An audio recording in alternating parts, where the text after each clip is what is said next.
Menyambung pertanyaan saya kemarin tentang tahlilan. Pertanyaan yang mana ini? Yang tentang tahlil.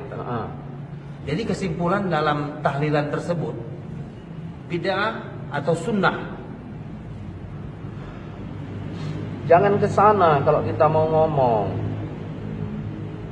Bid'ah atau sunnah, seolah-olah cuma pilihan itu dua. Kalau nggak sunnah, bid'ah. Nggak sunnah, bid'ah. Hukum itu ada berapa? Hukum ada berapa, saya tanya? Sunnah itu apa? Sunnah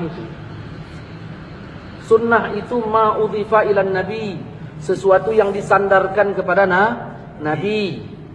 Ya. Perkataan, perbuatan nabi. Jadi jangan selama-lamanya kalau memang itu sunnah, kapan nabi bikin? Tapi kita sudah sepakat dalil kita ini satu Quran, yang kedua hadis. Hadis itu apa? Ya sunnah. Apa itu? Ma'udhifa ilan nabi, sesuatu yang disandarkan kepada Rasul. Ada perkataan nabi, ada perbuatan nabi. Nabi nggak bikin, tapi nabi katakan, yaitu disebut sunnah. Nah, sekarang saya tanya, nabi sholat wajib nggak? Sholat 5 waktu nggak? Sholat. Sunnah nggak? Sunnah. Hukumnya apa? Wajib. Wajib. Nabi sholat tahajud nggak? Sholat. Sunnah nggak? Sunnah. Hukumnya apa? Sunnah. Nabi makan minum nggak? Makan minum. Nah, sunnah nggak itu? Sunnah. Hukumnya apa? Sunnah. Mubah. Mubah. Nah, Nabi istrinya berapa? Kata Allah berapa bolehnya? 4. Nabi istrinya berapa? 4. Ini nanya yang nggak jelas. Nabi istrinya berapa? Lebih nggak dari 4? Lebih. Nah, sunnah nggak? Sunnah. Hukumnya kalau kita macam mana? Maka ditanya itu hukumnya. Hukumnya bagaimana? Kita udah bagi kemarin antara kenduri, sudah kita bahas, dengan apa namanya, berdoa membaca Quran. Hukumnya itu apa? Allah menyuruh membaca Quran, umum kalimatnya. Yasin Quran nggak? Quran. Ketika Allah menyuruh kita membaca Quran, berarti kan sudah disuruh kita baca Quran. Waktunya ada nggak dari Allah dan tempatnya? Udah kita bahas itu. Jadi jangan berulang-ulang. Hukumnya, nah, Allah udah suruh kita baca Quran. Nah, di dalam tahlil itu kan baca Yasin. Quran nggak Yasin itu? Quran. Oke. Kemudian ada nggak waktu dari Allah untuk bacanya? Tidak. Berarti kan kita yang memanagenya, waktunya. Nah, udah, terus kita baca, udah kita bahas dalam beberapa acara kita, udah kita bahas. Nah, jangan itu pertanyaan diulang-ulang lagi. Udah jelas itu. Nah, kembalikan kepada hukumnya. Wajib nggak tahlil? Kalau wajib berarti yang nggak tahlil dosa. Haram nggak tahlil? Kalau haram berarti yang tahlil dosa. Kan Allah udah bilang dalam surah An-Nahl ayat 116, jangan kau katakan sesuka lidahmu secara dusta. Ini boleh, ini tidak, haza halal wa haza haram. Saya mengatakan boleh dengan alasan yang sudah saya sepakat, yang sudah saya sebutkan. Ada orang bertanya, kenapa Ustaz sebutkan dalil-dalil aja pakai pemikiran sendiri? Kenapa enggak pakai ulama? Kalau kita udah cerita pakai ulama, udah clearnya kita. Ini begitu disebutkan ulama, dalilnya mana? Makanya saya nggak mau bicara kaul-kaul ulama lagi. Saya bahas dalil.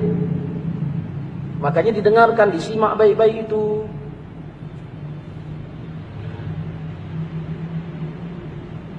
Jadi kita baca baca Pak Yasin. Yang nyuruh baca Yasin siapa? Nyuruh baca Al-Quran. Yang nyuruh baca Quran itu ya adalah Allah. Nabi juga nyuruh kita baca. Begitu disebut kalau misalnya Nabi nyuruh baca, kalau Allah nyuruh baca, berarti ya bebas kita bacanya. Diperkirakanlah itu tempat baik untuk dibaca atau tidak. Jadi hukum itu dikemanakan? Ada 5, wajib, sunat, mubah, makruh, haram. Kalau tidak wajib, apakah berarti udah haram? Jangan dulu haram yang kemari. Wajib dulu, baru sunat, baru mubah, baru makruh, baru haram. Nah, tahlil itu kita tanya mau kemana, kita bawa hukumnya. Kemana? Jangan tanya sunnah atau bid'ah. Berarti kalau nggak sunnah berarti bid'ah. Tidak begitu. Allah pun bilang, "Wa man lam yahkum bima anzalallah." Siapa yang tidak menghukumkan seperti hukum Allah, berarti hukum. Karena kalau ditanya sunnah itu ada takluk beberapa hukum. Banyak yang sunnah ini hukumnya nggak jatuh wajib semua. Begitu. Ketika Allah menyuruh, tidaklah langsung jadi wajib. Ada kalanya Allah menyuruh itu langsung kepada sunat. Seperti wa minal laili, di sebagian malam, fatahajjat, hendaklah kalian tahajud. Tahajud, perintah itu kan? Perintah, hukumnya apa? Apa wajib? Begitu. Oke lah Ustaz. Ada satu pertanyaan lagi. Kalaulah boleh membaca Al-Quran di tempat orang meninggal itu, apa manfaatnya Ustaz? Ini nanya pendapat saya, apa nanya keterangan? Begini, dah, ya,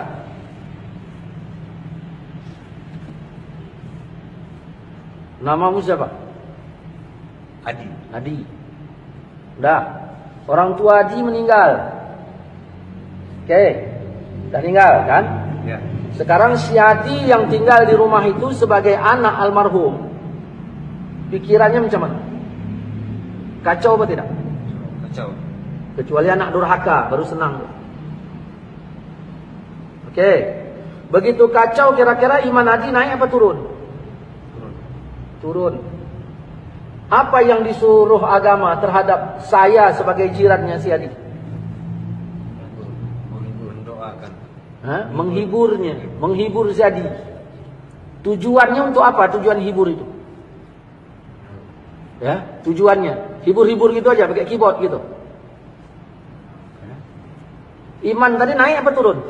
Turun. Tujuannya itu dihibur untuk apa? Naik. Supaya terhibur dan sekali apa imannya naik. Ya, tujuannya itu supaya imannya naik.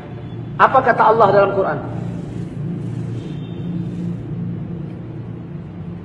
Quran sebagian dalil apa enggak?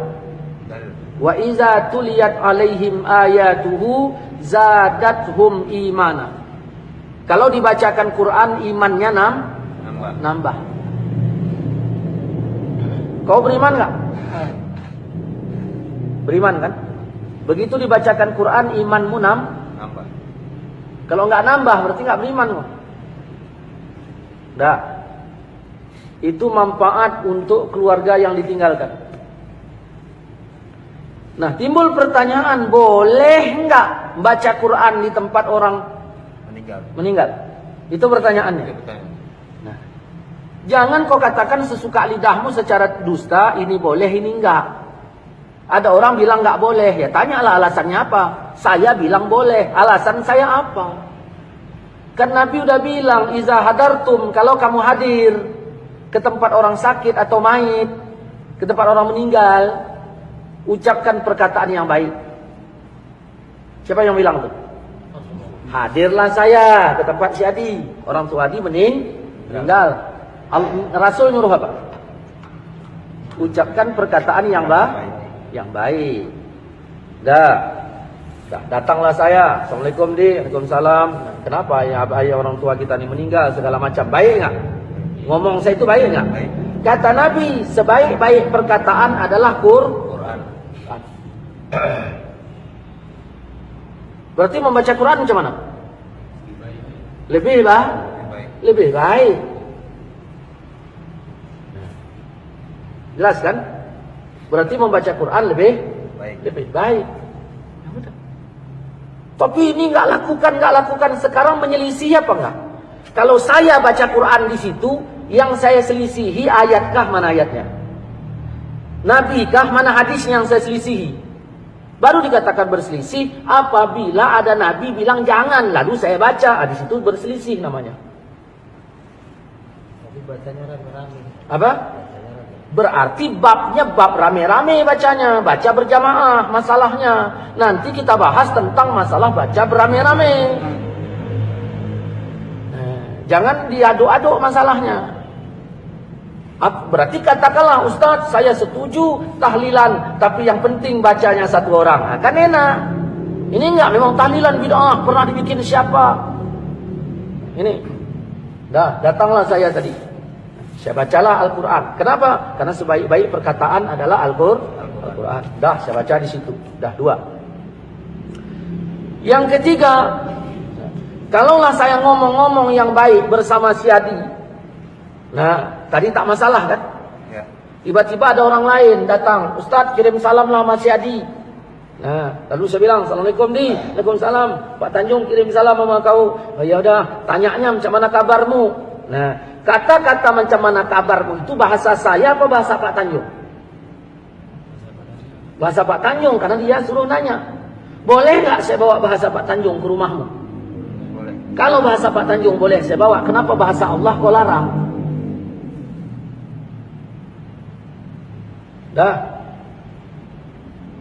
Kemudian baca Quran ini bagian dari zikir apa tidak? Zikir. Bagian dari zikir, jelas ya? Bagian dari zikir. Inna nahnu nazzalna zikra. Sesungguhnya kami turunkan zikir, itu maksudnya Quran. Zikir. Kata Nabi dalam riwayat Imam Muslim, perumpamaan orang yang zikir dengan yang enggak zikir itu kayak yang hidup dengan yang mati. Bayangkan yang melayat kita ada 20 orang. Yang baca Quran 5, yang 15 enggak. Yang baca Quran digolong zikir apa enggak? Yang enggak baca Quran digolong enggak zikir kan? Berarti sama dengan mati kan? Ini yang heran kita ketika kita datang ke tempat orang meninggal, cerita entah apa-apa, masalah pemilu begini begitu, nggak ada yang nyalahkan. Begitu ditarik ayat, langsung ada yang nyalahkan. Ini paham seperti apa ini? Kalaupun dia bilang apa namanya, ya kami nggak baca itu urusannya. Kau nggak baca, ya udah aku pun nggak salahkan kau yang nggak baca. Tetapi kami yang dibaca jangan dituding. Ini begitu kita angkat ke YouTube. Ya, ke YouTube, ke Facebook, kayaknya kepanasan. Ada apa ini rupanya? Kita menjelaskan, makanya yang kita jelaskan ini kan kepada teman.